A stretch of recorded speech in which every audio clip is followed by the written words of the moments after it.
For the LGBT, with a focus on the trans youth or individuals, let them know, there are walls, there are barriers, but then you have a support system.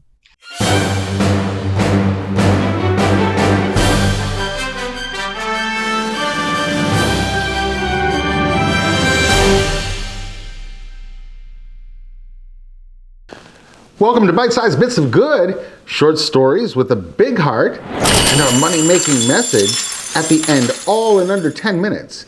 I'm Todd Michael Barnes. Almost 1 million dead in the U.S. from COVID-19 and 9,000 persons killed by COVID in the land of 10,000 lakes. But out of this dark, deadly COVID story emerges a bright, shining light, an illuminating character who works at the Minnesota Department of Health.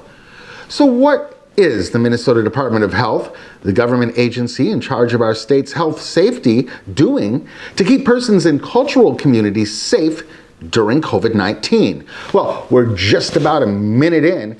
Our stopwatch is running. Stay tuned to the back end of each episode for a money-making message. Today's money-making message, well, forget how to apply for just one grant. What about learning how to apply for the motherload of billions of dollars, all for which you or someone you know can apply? Well, today we introduce you to a new friend, grants.gov. So just what are some of the things Minnesota Department of Health is doing to combat the worst pandemic in 100 years? Bite-sized Bits of Good invite you to chew on this. Yes, good morning, Todd. Everyone, I would like to start by introducing myself. My name is Reneka Evans. I'm the LGBTQA Community Coordinator, lead with Minnesota Department of Health. I work in the Center for Health Equity and Community Health. So you might say, what is a COVID Community Coordinator? We're also known as the CCCs. So CCC leads are divided into 8 categories. And each category is a group of people of a minority group.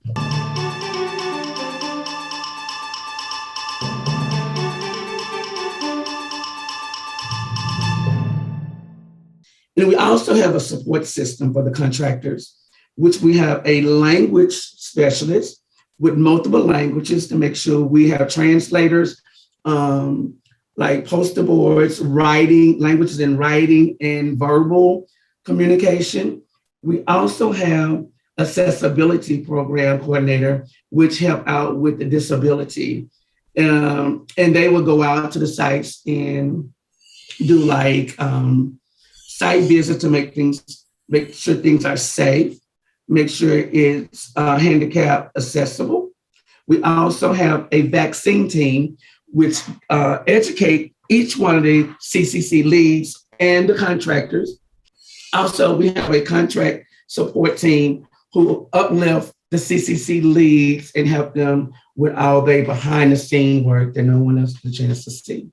So with the outreach, last year, we had a Walmart project.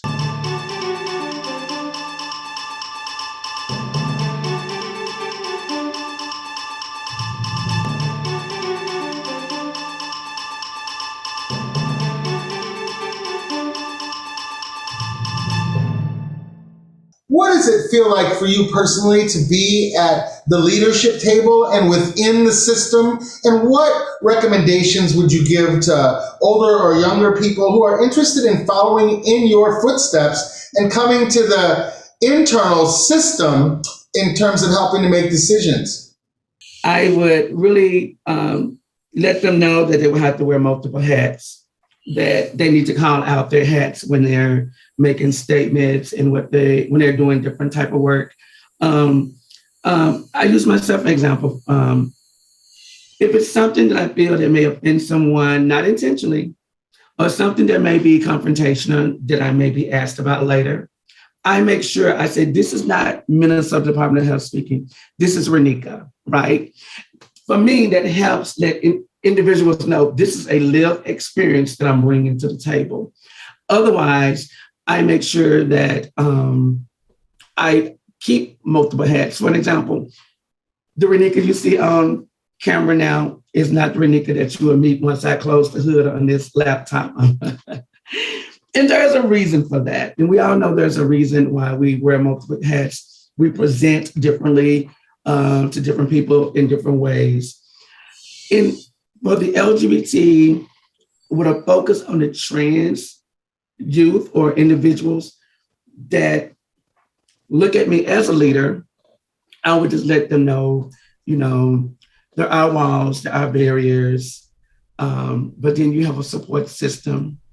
You have a lot of alphabets, which are people that have your back. You have LGBTQA plus, meaning, and then others. So just keep thriving at it, keep looking up to the sky, keep working at it, and one day you'll be a leader as well. There are currently over 900 federal grant programs offered by 26 different grant-making agencies at grants.gov. In 2019, the federal government distributed well over $1 trillion to individuals, businesses, and organizations just like you to receive the services or get the important work of government done. So just what's in grants.gov for you? Within grants.gov is a grants learning center where you can learn about grant eligibility, grant-making agencies, and grant-making programs. Grants 101, over $1 trillion in money designated to go to people like you, to help people like you with education, employment, economic development, health and human services, housing, and so much more. www.grants.gov. Now, if you or a loved one need the COVID-19 vaccine, visit the websites listed below and please get vaccinated. And that's our bite-sized bits of good for today, all in under 10 minutes. We'll see you next time. Until then, remember to have a head full of purpose, a heart full of passion, a wallet filled with peace, and a life filled with love. For all of us at ENN, Todd Barnes reporting.